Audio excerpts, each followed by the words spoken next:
In today's video, I'm going to teach you how to add chat avatar in HubSpot Chatflow. By the end, you'll know exactly where to go and which setting controls the image your visitors see in your live chat, so your brand or team shows up the way you want. First, open your browser, head to your preferred search engine, and type HubSpot. Click the official HubSpot website and sign in to your account.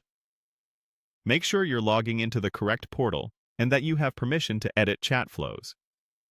If your account uses multi-factor authentication, complete that step to proceed. Once you're in, move your mouse over the left sidebar and locate the Service section. From there, select Chat Flows. This takes you to a list of all the chat flows in your portal. If you manage many chat flows, you can scan by name or use the page's search and filters to quickly find the one you want to adjust. Hover over the chat flow where you want to add or update the chat avatar and click Edit. This opens the chat flow editor. Give the page a moment to load. The settings are organized into panels to help you find what you need. In the editor, go to the display area. This is where you control how the chat appears to visitors on your site. Click Choose Chat Avatar.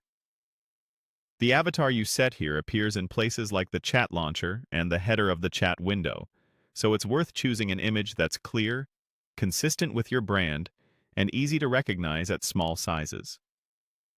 You'll see options for how the avatar is determined. Select specific users and teams if you want the chat to display the photo of chosen reps or a team. This is great for a human touch, but make sure those users have profile photos set in HubSpot. Choose custom branding if you prefer a logo or a dedicated bot image.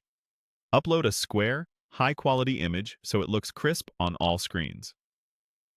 Pick Contact Owner if you want the avatar to change based on who owns the visitor's record, which helps personalize returning conversations. After you've made your selection and confirmed the image or users, click Save. Wait for the confirmation that your changes are saved. If your website is already running the chat widget, refresh a page where the chat flow is active to see the updated avatar live. It can take a minute to propagate, so don't worry if it doesn't appear instantly. That's it. Your chat avatar is set, and your chat flow now looks the way you intended.